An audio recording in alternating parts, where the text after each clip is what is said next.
안녕하세요. 오늘은 2021년 5월 27일 목요일입니다. 네, 오늘 목요일인데 마포 포럼에 대한 얘기가 없었고 저도 뭐 나갈 준비는 하진 않았었어요. 예, 근데 나중에 보니까 오늘 마포에서 엄청난 인물들이 모였더라고요. 정미경, 배현진, 이영이라는 여자는 모르겠어요. 네, 이 여자들이 모여갖고 뭐 세미나를 했나 본데 좀 아쉽더라고요. 제가 좀 알았으면 어쩌면 가갖고 배현진, 정미경한테 똑바로 살라고 한마디 했을 텐데 아주 좀 아쉽네요. 이준석이가 네. 뭐 사실 제가 지난번에 5월 6일 날 갔을 때는 뭐 다른 인간들처럼 이렇게 퍼부어주고 싶은 마음은 없었어요. 저 혼자 있었고 저도 뭐 그날 기분이 오르락 내리락 했었기 때문에 저 혼자 또 뭐라고 뭐 길을 높여갖고 뭐라고 하기는 좀 그래서 얌전하게 책만 주고 와야 되겠다 이렇게 생각을 했는데 좀 더 시간을 두면서 얘기를 하지를 않은 게 좀 후회가 됩니다. 그 녀석이 책도 책값도 아직 안 보내고 있어요. 제가 전화번호도 물론 제 명함을 줬고 제가 계좌번호를 적어놨습니다. 차마 뭐 그 녀석한테 전화번호를 달라 이렇게는 또 뭐 얘기하고 싶지는 않았었어요. 뭐 저도 그렇게 남을 대놓고 곤란하게 하게 하고 싶지는 않았으니까. 이준석이가 당대표의 지지율에서 1등이 나온다고 늘 다들 놀라고 있는데 저는 뭐 모르겠어요. 저는 뭐 어차피 국민의힘당은 무너져야 된다고 생각하기 때문에 그게 걱정스러운 거라면 저는 박수를 보내는 입장이죠. 예. 여러 가지 말들이 나오면서 참 뭐 그런 인간에 대해서 알려고 이렇게 쳐다보면은 참 겁없는 아이라는 생각이 들어요. 또 한편으로 그래 그 배신자들 전부 다 한번 당해봐라 이런 느낌이 들면서 저는 뭐 박수를 보내고 싶은 생각이죠. 네. 저는 그러면서 뭐 지지율이 나왔다 이렇게 나오는 말 중에서 정말 젊은 애들이 지금 여기서 현실을 제대로 알고 얘기하는 걸까? 이런 생각이 들면서 조금 전에 그 펜앤마이크 제가 좀 늦게 틀었어요. 그래서 부산대학교 교수 김행범 교수라는 분하고 인터뷰를 한 거 있는데 이분의 인터뷰가 얼마나 되는지 모르지만 제가 중간에 봤는데 굉장히 우리 공화당 입장에서는 굉장히 가슴에 와 닿는 말씀을 하셨어요. 대학 교수로서 이렇게 똑바로 말하는 사람은 이분이 처음이지 않을까 이런 생각까지 들었었어요.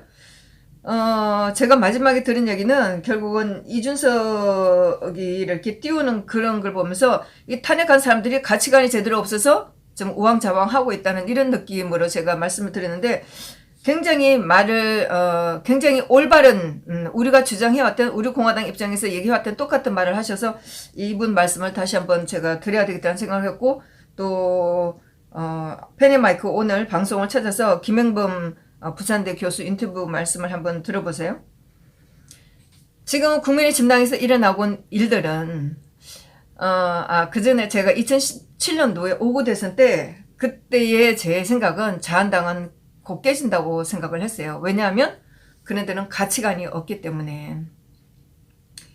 우리 공화당은 대한민국당 2017년 8월 30일 날 창당을 하고 나서 우리가 당헌 당규가 올바른 가치관을 가지면서 당헌 당규를 가지고 당을 만들었는데 국민의힘당이 과연 탄핵을 한 당으로서 저 사람들의 가치관이 있을까? 그리고 바른당으로 나갔던 인간들을 다시 받아들이면서 정말 저 당은 가치관이 없다고 생각해서 곧 무너질 거라고 했는데 의외로 제가 생각한 이상으로 오래 갔어요. 그리고 작년 총선을 치르고도 아직까지 살아남았는데 저 당은 죽어야 돼요. 이 나라를 위해서는 국민의힘당은 없어져야 돼요. 저 인간들은 가치관이 없어요. 저들은 오로지 정치를 하겠다, 권력을 잡겠다, 이거 외에는 어떠한 가치관도 갖고 있지 않아요. 그런데 오늘 김행범 교수가 똑바로 얘기를 하셨는데 어떤 교수라는 사람이 이렇게 말을 제대로 한 거는 제가 처음 본 것 같아서 참 다시 한번 제대로 살펴봐야 되겠지만은 참 굉장히 좋은 말씀을 해주셨다는 생각이 들어요. 이분도 마찬가지로 국민의힘당이 지금 가치관이 없기 때문에 저렇게 흔들린다고 생각을 해요. 이준석이 아니라 뭐 주호영이든 나경원이든 똑같아요. 저 인간들은 어떤 사람이 되든 저 인간들의 당은 살아남으면 안 돼요. 저 당이 하루라도 빨리 깨지는 것이 이 나라가 사는 길이에요. 어? 이준석이가 되든 저는 뭐 솔직히 이준석이가 돼야 된다고 생각하죠. 그래야지 빨리 깨지지. 주호영이다 나경원이 되면은 더 골치가 아프다는 생각이 들어요. 제발 이준석이 되기를 꼭 바랍니다. 응? 그러면서 한편으로 제가 생각할 때 참 이 나라에 어른이 없다. 물론 박 대통령 사건 때도 어른이 없어서 제대로 된 이 나라를 제대로 이끌어줄 어른이 없다는 것이 결국 이런 사태까지 왔는데 지금도 마찬가지예요. 제대로 된 어른이 없어요. 어떤 분야에서도 어른이 없어요. 정신적으로 문화적으로 이 나라를 이끌어갈 이 나라 국민들을 깨우칠 아무런 어른이 없어요. 아무도 먹히지도 않고 물론 뭐 모범이 없으니까 누구한테든 먹히지가 않는 거죠. 다 제대로 되지가 않아요. 이리저리 우파들이 갈 길을 못 잡고 있으면서 최재형 감사원장에 대해서 지금 말들이 많고 이분도 뭐를 할 거라 이렇게 얘기를 하고 있는데 이분에 대한 거는 지난번에 뭐 오린 방송에서 나온 얘기를 저도 방송을 보고 다시 더 기사들 다 검색을 해봤는데 사실 우리가 다 많이 알고 있는 그런 기사들이에요. 그런 내용이었었어요.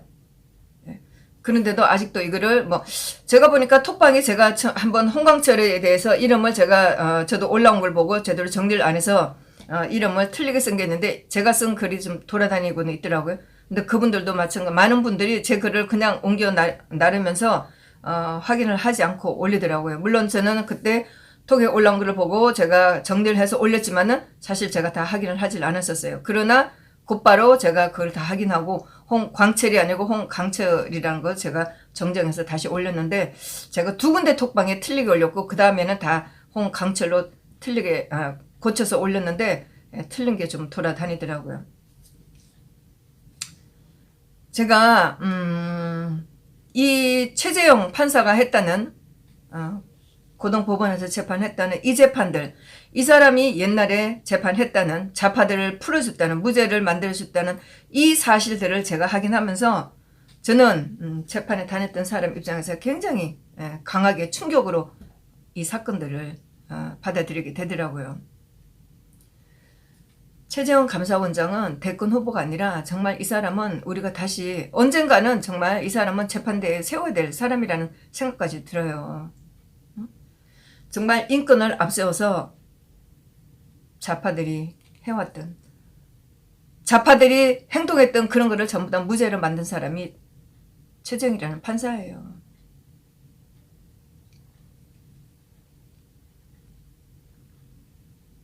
사법농단이라는 재판에 들어가보면 결국 이런 판사들이 이런 재판들을 해오면서 이런 성향으로 판사들이 다 몰고 가면서 지금의 사태가 이루어졌다고 저는 생각이 들더라고요. 당시에 뭐 김대중, 노무현 이런 시대를 거쳐서 오면서 정말 이게 인권인 줄 알고 이 나라가 이만큼 개방이 되었다, 민주주의 국가가 됐다 이렇게 하면서 수많은 사람들을 무죄를 만든 게 지금에 와서 우리가 사회주의 국가 박 대통령을 탄핵시키는 이 상황까지 너무나 무감각하게 받아들여지고 있다는 생각이 들면서 최재형이라는 사람이 이런 사람이 이 나라를 이렇게 만든 한 가운데 있다는 생각이 들어요. 솔직히 말해서 우리가 탄핵 사건이 생기면서 우리가 이런 말까지 했죠. 연좌제를 없애지 말았어야 되는 건데 옛날에 간첩질을 했던 옛날에 북한에서 넘어왔던 그 사람들에서 우리가 살펴봤어야 되는데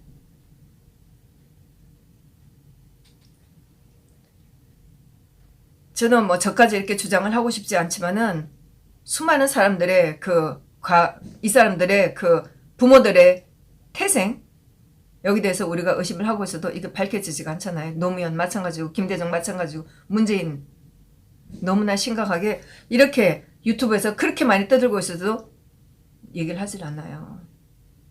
그런데 우리가 이런 사람들의 그 부모의 행적도 모르고 출생도 모르면서 이런 사람들을 지금 청와대에 보내서 이 나라를 이루고 있어요. 그러는데 법원에서 판사라는 사람들이 수많은 의심되는 사람들을 다 풀어준 거예요. 몇 년 전에 서울시에서 직원으로 있던 사람, 간첩이라고 의심받았다는 사람 무죄를 풀려난 거, 그런 것도 의심들지 않나요? 저도 그 기사를 물론 그 당시에는 뭐 관심이 없었기 때문에 깊숙하게 보진 않았지만 이상하다고 생각했어요. 더구나 지나고 나서 보면 박은순이라는 사람을 생각해보면 그 사람이 누구였겠어요? 서울시에서 근무하면서 그런 정보를 빼내서 어떻게 했는지는 지금 생각해보면 충분히 의심가지 않나요? 자기 자리에서 일 그렇게 했다고 해서 정말 아무리 우리가 대권 후보가 없다고 해도 그런 사람을, 정말 이 나라가 이렇게 망한 이 한가운데 있었던 최정희라는 사람, 이 사람을 우리가 대권 후보로 내세운다면 정말 좌파들이 뭐라고 하겠어요. 정말 이 나라는 희망이 없는 거죠.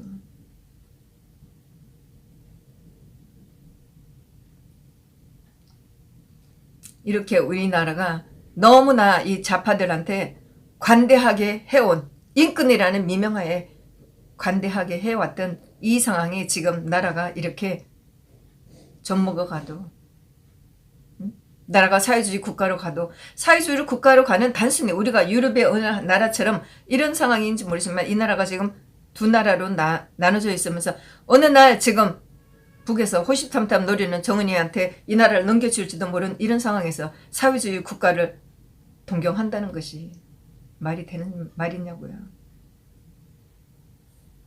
근데도 사람들은 감각이 너무나 무뎌져 있어요. 멀쩡한 대통령이 탄핵당해서 저렇게 22년 형을 받고 감옥에 4년째 있어도 아무런 생각이 없어요. 결국 그런 것이 자기 문제가 될 수도 있는 데인데 친구가 어떻게 지금 죽게 됐는지도 파헤쳐지지도 않는 이런 상황. 이 나라가 박 대통령 탄핵에 대해서 너무나 무관심한 이 결과가 지금 이런 상황이 되는 거예요. 왜 우리가 이게 각자 자기의 문제가 됐을 때만 슬퍼하고 이렇게만 해야 되냐고요. 이 상황은 나라가 잘못됐을, 거짓으로 멀쩡한 대통령을 내쫓았을 때 이 문제가 자기 문제가 되리라고 왜 예상을 못했냐고요. 앞으로 얼마든지 이런 문제는 일어날 수 있어요. 한 사람의 인권이 완전히 파괴되는 이런 상황은 얼마든지 일어날 수가 있다고요. 이제서야 이런 상황을 슬퍼하시나요? 지금 일어나고 일들을 보면 정말 우리의 감각들이 너무나 무뎌졌다는 생각을 너무나 많이 해요. 저는 너무나 사람들이 잔인해졌어요. 물론 우리가 집회 나가면서 욕도 함부로 하는 우리도 삶이 바뀌었고, 또 일어나는 수많은 사람들의 그런 범죄를 보면 사람들이 너무나 잔인해졌어요. 근데 거기에 대해서 사람들이 너무나 무감각해지고 관심들이 없어졌어요. 저는 그럴 때마다 청와대를 차지한 놈 자체가, 이 나라의 제일 높은 꼭대기에 있다는 놈 자체가 이게 범죄자니까 한국도 지금 사람들이 어떤 거에 대해서도 사람들이 감각이 없어졌다는 생각이 들어요. 아침에 제가 유튜브를 잠깐 보면서 기사를 봐야 되겠다 하고 있다가 아직도 보지를 못했었어요. 근데 어제 김호수 검찰청장 후보자가 어제 그 청문회에서 자기 아들에 대해서 굉장히 자기 아들에 대해서 변명을 했나 봐요. 그 지원서에 아마 오타가 있다는 거, 또 지원서에 검사장 아버지의 직업을 쓰는 것에 대해서 변명을 하는데, 그러면서 이 사람이 하는 말 중에 그때 대학생 4학년이었을까요? 뭐 이렇게 얘기를 하면서 하는 걸 보면서 참 저렇게 말할 자격이 될까? 자기 아들이 대학교 4학년이었고 정식 제대로 교육을 4년 동안 받았어요. 대학교 4학년이면 나이가 몇 살이에요? 그렇지만 자기가 법원에 있을 때, 윤석열이 법원에 있을 때 정년에 대해서 어떻게 했어요? 18살, 19살 된 애를 어떻게 했어요? 김호수 검찰청장 후보자의 아들이 대학교 4학년이었으면 충분히 학교생활 했었고, 대인관계도 있었어요. 정연아 같은 경우에는 나이가 몇 살이었어요. 그런 애를 검찰이 어떻게 범죄자 취급을 했는지 생각 안 나나요? 그러면서 남의 아이는 그렇게 패대기 쳐도 되고 자기 아들은 그렇게 감싸면서 직장 들어가는데 아무 문제가 없었다? 정말 윤리라는 게, 도덕이라는 게 너무나 무너졌다는 생각이 들어요. 그것뿐만 아니고 물론 뭐 조국의 딸하고 비교를 할 수도 있겠죠. 뿐만 아니고 제가 김호수를 보면서 그래 네가 네 아들 대학교 4학년이었기 때문에 어리다고 감싸는 거냐? 라는 생각이 들면서 박근혜 대통령이 청와대에서 아버지 잃고 청와대에서 나올 때 28살이었어요. 거기에 대해서는 동경심이 안 드나요? 그 어린 나이에 동생들 둘 데리고 청와대에서 나와서 이 나라가 그 어린 자식들한테 생활비를 줬나요? 걱정을 했나요? 그렇게 어려운 삶을 살아온 사람을 지금 어떻게 하고 있어요? 예? 한 사람은 감옥서 보내고 박근영 씨도 삶이 그렇게 편한 삶은 아니잖아요? 저는 정말 이해가 안 돼요. 왜? 다른 대통령의 아들들은 그렇게 돈을 갖다 쳐주면서 박정희 대통령의 자식들은 왜 우리가 이렇게 내버려 둬야 되는 거죠?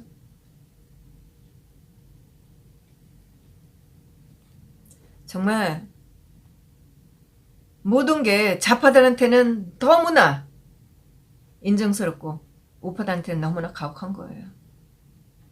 모든 것이 이렇게 좌파들한테 이 나라가 민주화 하면서 너무나 이 나라가 무너졌다는 생각이 들어요. 기본이 무너졌다는.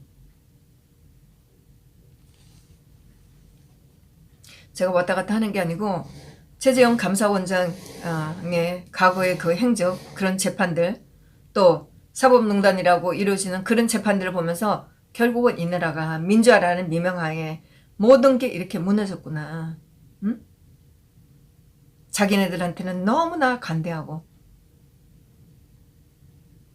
자기네들이 미워했던 우파라는 사람들한테는 이렇게 잔인하게 하는 이 나라가 지금 이렇게 됐구나 하는 생각이 드는 거예요. 그러면서 윤석열 참 저는 이 사람을 볼 때마다 참 윤석열은 입이 없나 봐요. 네.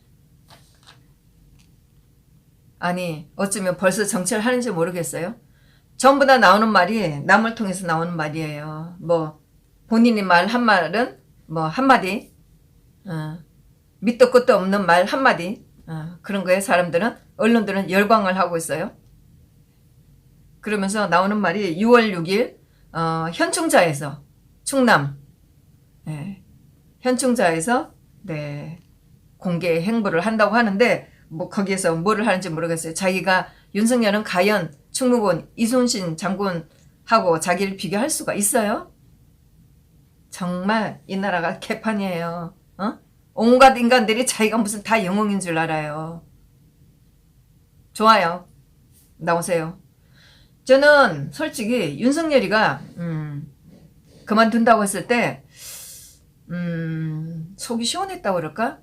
뭔가 막혔던 게 뻥 뚫린다고 그럴까? 그런 생각이 들었었어요.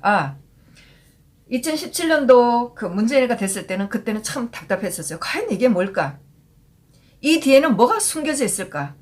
문재인 뒤에는 어떤 세력이 있을까? 정말 답답했었어요. 그리고 과연 저 청와대에 있는 저것들은 누구일까? 엄청 답답했었어요. 그런데 지금 4년이 지나고 나서 지금 보니까 나올 거는 다 나왔다는 생각이 들어요. 더 이상은 문재인 뒤에 다른 사람은 있는 것처럼 보이지는 않아요. 물론 그 뒤에 있다면 김정은이가 있는지 모르지만은 김정은이는 열심히 문재인을 패대기 치고 있기 때문에 어쩌면 제가 보면서 참 이러다가 정은이하고 우리가 손잡을지도 모르겠다 이런 생각까지 들 정도로 김정은이는 문재인을 싫어하고 있어요.